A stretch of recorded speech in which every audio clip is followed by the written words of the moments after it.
Hello guys, you are most welcome on Gyaneshwar Classes. आज हम आप लोगों को एक्सरसाइज 3.5 में 3 सवाल बता चुके हैं। अब चौथा सवाल जो है इबारती पर आधारित प्रश्न है, जिसमें दिया हुआ है निम्न समस्याओं में रैखिक समीकरणों के युग्म बनाइए और उनके हल यदि उनका अस्तित्व हो किसी बीजगणितीय विधि से हल कीजिए। यहाँ पर ये बाउंड नहीं कर रहा है कि आपको गुणन विधि से हल करना है या प्रतिस्थापन विधि से हल करना है या विलोपन विधि से हल करना है। आप इन पांचों खंडों को किसी भी विधि से हल कर सकते हैं।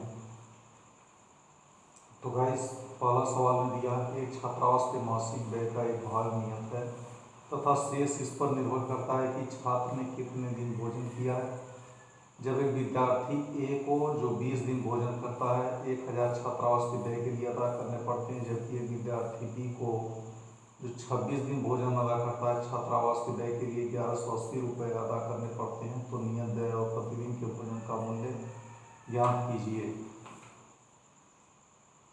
तो देखिए, दिया हुआ है कि छात्रावास के मासिक व्यय का एक भाग नियत है यहाँ पे। तो फिर उसके बाद दिया है तथा शेष इस पर निर्भर करता है छात्र ने कितने दिन भोजन किया। दो विद्यार्थी हैं, एक विद्यार्थी ए का करता है 20 दिन भोजन करता है, 1000 छात्रावास व्यय के लिए अदा करना पड़ता है। तो हम मान लेंगे जो पूछा जा रहा है कि मासिक व्यय x रुपये और प्रतिदिन का भोजन व्यय y रुपये है। तो ए विद्यार्थी के लिए पहले समीकरण से ज्ञात कर लेंगे। तो लिख लेंगे x मासिक व्यय और प्रतिदिन का भोजन ये y रुपये है और प्रतिदिन का भोजन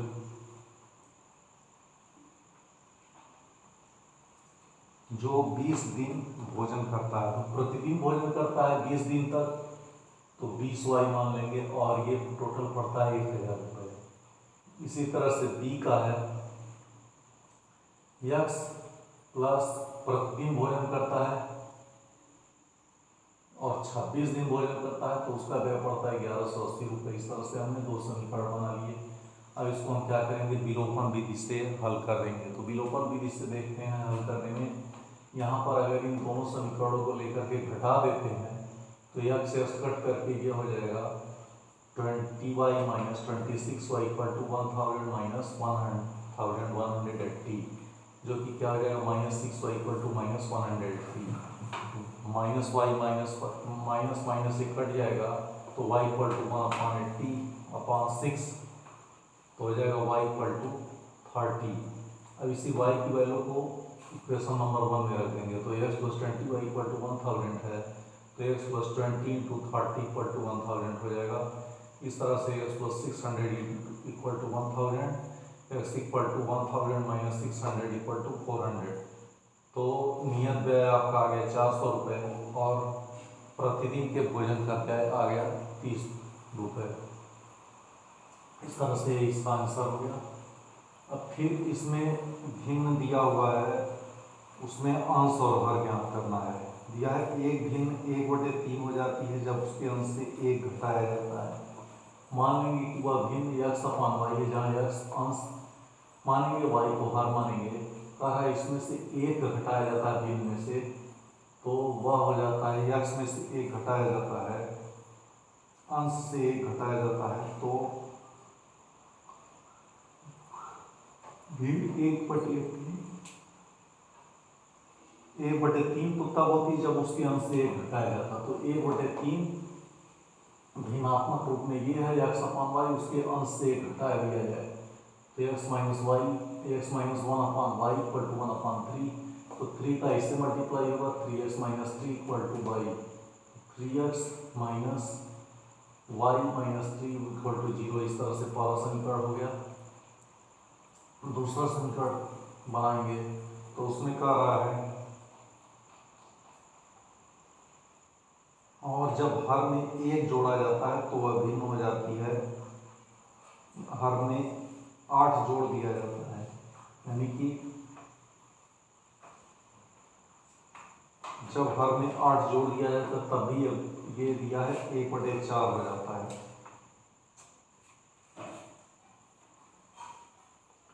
1/4 कब होता है, जब हर में 8 जोड़ दिया जाता है, तो x अपॉन वाई प्लस 8, हर हमारा y है तो उसमें 8 जोड़ दिए और तब y 1/4 हो जाता है। तो इस तरह से दूसरा कंडीशन भी लिख लिए। तो 4x equal to Y plus 8 तिरछा गुणा हो जाएगा, तो 4x minus y minus 8 equal to 0। इस तरह से हमको दो समीकरण मिल गए।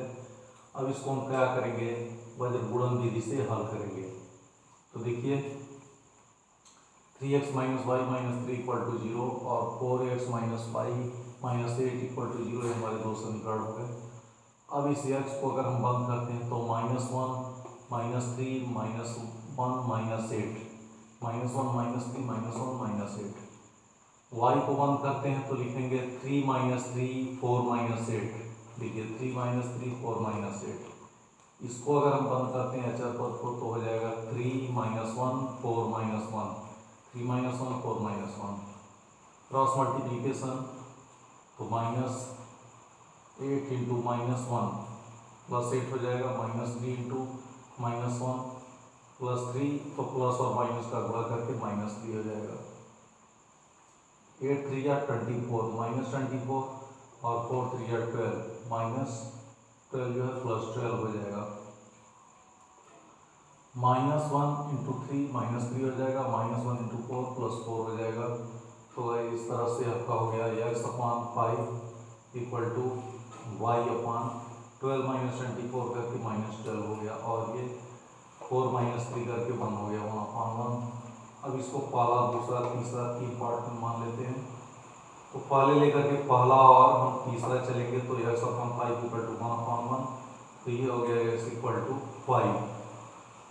y अपॉन 12 इक्वल टू 1/1 करके लिखेंगे तो हो जाएगा y इक्वल टू 12। तो ये हो गया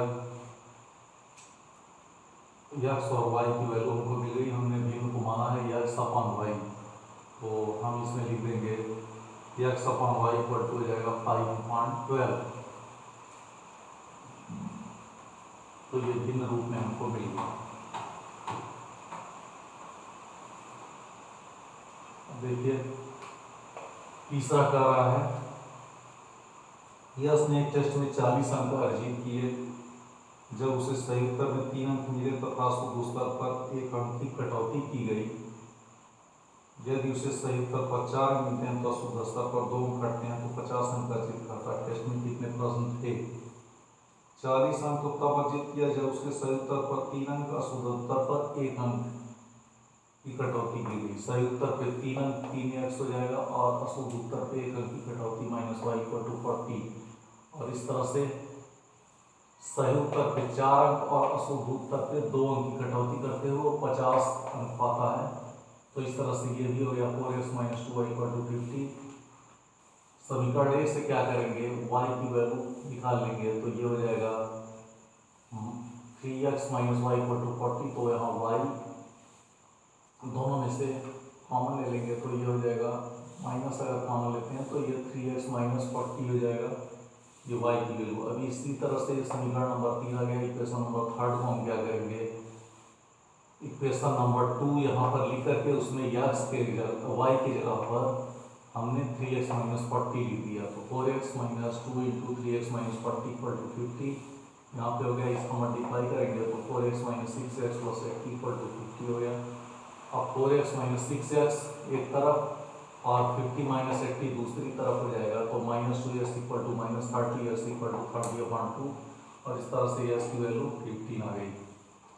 अब x की वैल्यू को क्या करेंगे, इक्वेशन नंबर 3 में रख देंगे। तो put the value of x on equation number 3 हो जाएगा y इक्वल टू 3x - 40। तो y इक्वल टू हो जाएगा 3 इंटू 50 - 40 यानी कि 45 - 40 इक्वल टू ये हो जाएगा 5। तो इस तरह से टेस्ट में कुल प्रश्नों की संख्या पूछा जा रहा है कि टेस्ट में कुल कितने प्रश्न शामिल हुए थे। तो सही उत्तर और अशुद्ध उत्तर x और y हमने माना है। तो जो जितने उत्तर उतने प्रश्न। तो इस तरह से हमारा x 15 है और y 5 है। तो 15 और 5 को आपस में जोड़ दें तो 20 प्रश्न कुल टेस्ट में थे, जिनमें अशुद्ध और शुद्ध उत्तर निकाले गए थे। तो 20 प्रश्न ये टेस्ट में पूछे गए थे, यही आंसर आपका हो जाएगा। तो इस तरह से 3.5 का ये पहला दूसरा तीसरा खत्म हुआ, अभी इसमें 2 खंड और बाकी है। 2 खंड तो फिर हम नेक्स्ट वीडियो में हल कराएंगे। थैंक यू गाइस, फिर मिलते हैं नेक्स्ट एपिसोड में। इसको आप लोग लाइक करिएगा, सब्सक्राइब करिएगा और बेल आइकन की घंटी जरूर दबा दीजिएगा, जिससे कि आपको आने वाले समय में time to time notification regarding अगला क्वेश्चन सॉल्व करने में मिलता रहे। थैंक यू गाइस, मिलते हैं नेक्स्ट वीडियो में।